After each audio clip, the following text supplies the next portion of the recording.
Kwentong ito ay nilalarawan ng buhay ng pamilyang Cortez mula sa Santa Cruz, Maynila.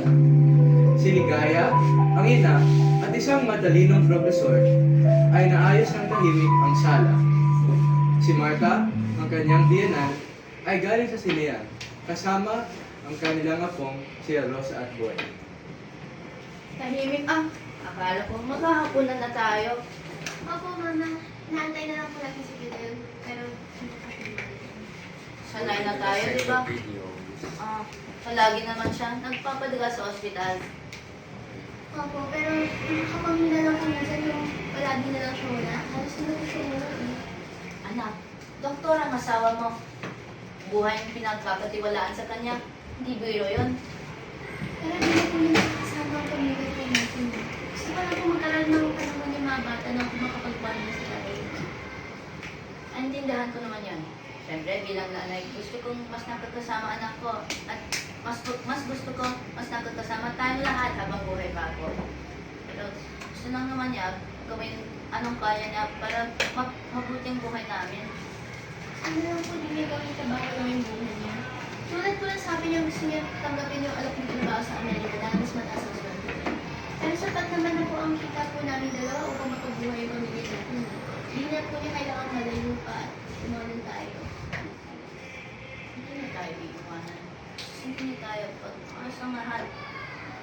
Nag-aalala lang po ako na kung ngayon hindi niya po tayo nakakasama, kung mas malayo pa po siya, baka makalimutan na po niya yung pamilya niya at mag-iwalay po kami.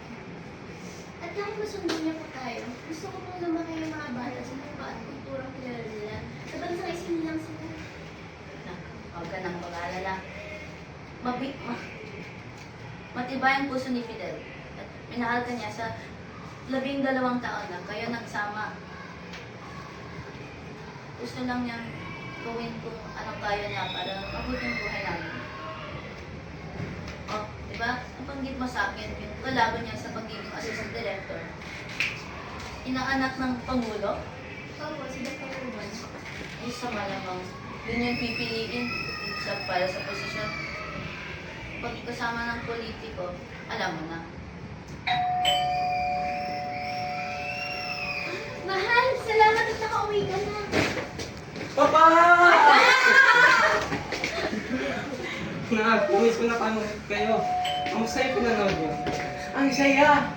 Sobrang ganda ng Enter the Dragon. Alam niyo, si Bruce Lee, yung bida, ang astig ng pagtalo niya sa mga kalaban. Ganito siya pa, oh. Chak! Chak! Pag! Boom! Alam mo pa, sa sobrang tuwa ni Boy, gusto niya matuto ng karate. Wow, alam mo, si Bruce Lee, powerhouse talaga yan. Kahit anong palabas, ang saya panoorin. Ang siyama nga po. Inunin mo nga ang lola niya magkain at magkapaghapunan na tayo. Gutom na ako. O siya nga pala, guys, si Dr. Loban, ano pa na kanina bilang bagong assistant director? Ha? Nakikiro ka ba? Hindi, ako nga yun, hindi pa magpaniwala eh. Naalala ko nung nasa UP pa kami, tapos palagi ko siyang nahuling nangungopia ng sagot ko. Ano ka lang ba? Nasusuka lang ako sa karamihan ng politika dito sa Pilipinas. Kaya ko na rin gustong makapunta sa Amerika, guy. Nagkasundo na rin kami ng ibang mga kilala kong doktor na ganito rin ang iniisip na sabay kaming tutungo ng Amerika. Well, sa tingin mo ba paraiso sa Amerika? Na mababait lahat ng tao at perfecto yung gobyerno nila? Lahat ng bansa may problema pero di ibig sabihin tatakasin mo na lang yung pamilya mo, yung bansa mo, basta-basta. Biglang may narinig silang sigaw sa tapat ng kanilang bahay. Tulong! Uy! May snatcher! Yung bag ko! Pulis! Nandiyan yung sweldo ko! Tignan mo, ganyan ang lipunan ngayon, mga sinungaling at magnanakaw. Kung sa Amerika na ako magtrabaho, makakapagtayo tayo ng sarili nating bungalow. Parami na nga sakit ng ating lipunan, lalo na sa katiwalian ng namamahala. Pero Del, ang pera hindi lahat sa buhay. Pero marami tayong maiipon sa $1,500 na yan. Hindi mo na rin kailangan magtrabaho. Yun lang ba talaga yung isip mo sa desisyon to? Pinayagan kita mag-ibang bansa nung nag-Operation Brotherhood ka. Pero Del, ngayon ang bansa natin ang naghihirap at nagkakasakit. Kaya tiisin yun? Teka, lumalaan na usapan natin. Malamang gutom na si mama at yung mga bata. Gutom na nga rin ako pero ligo muna ako sandali. Walang tubig. Na naman, lagi na lang kulang serbisyo ng nawasa pero ang bilis maningil at mabilis yung magputol.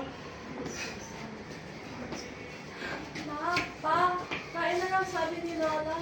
Sige, hintayin na natin ng papa. Nga pala, Rosa, punta ka muna dun kay Karias, magpasalok ka ng tubig para makaligo ang papa mo. Pa, yatid mo sa eskwela, okay?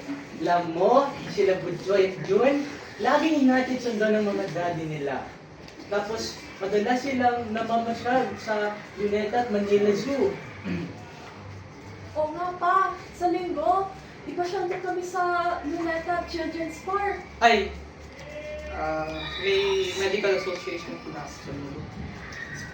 Mas mahal mo ata pa yung trabaho kaysa sa amin. Alam mo ma, ayaw kang maging doktor. Kasi laging wala sa bahay. Wala, minamon na ako ah. Pero okay lang kasi kayo pa rin ang pinakamahal ko.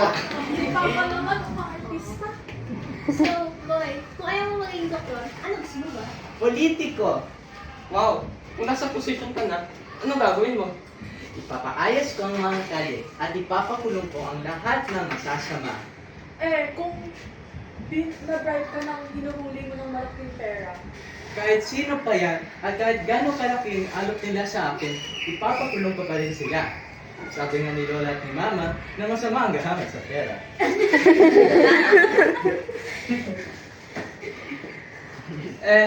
Ikaw naman, anong gusto ng aking princess? syempre, kaya ni Mommy, teacher. Pero dun lang sa all-girls school. Bakit kay Mami lang? Ayaw mo maging doktor, ate? Takot ako sa dugo at mga mamalaking sugat. Ay, nga pala, kumain na muna tayo mga anak. Kasi ka na.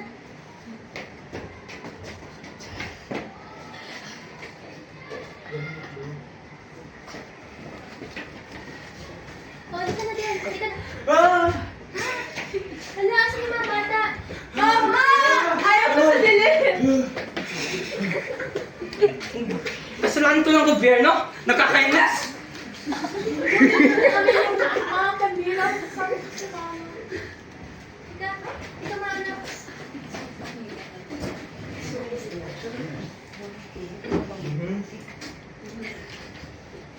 Okay. Habang mag-isa si Fidel, ay napaisip siya sa mga naging usapan ng gabing iyon.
Okay.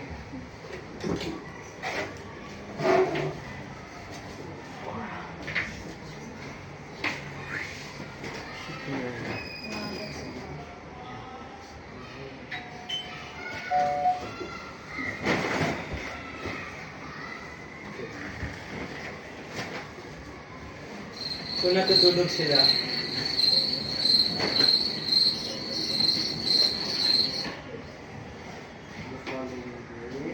so sa susunod na araw,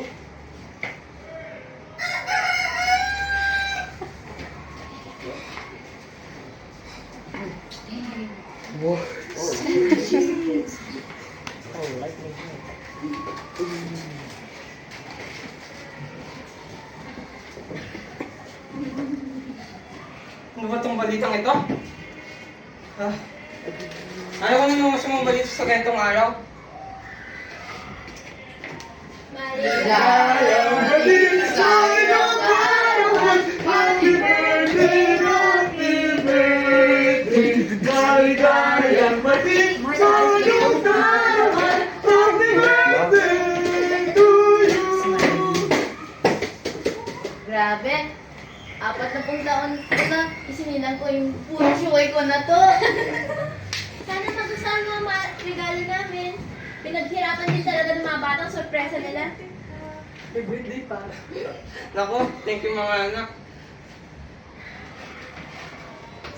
Mahal na mahal ko kayo, ha? Alam niyo yan?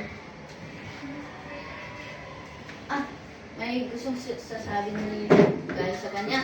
Ah, sa'yo. Sabihin mo na.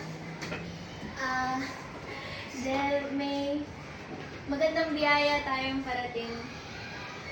May bagong miyembro ng pamilya natin. Ha? Ha? Totoo mahal? Ay, salamat! Makapaghihintay ang Amerika!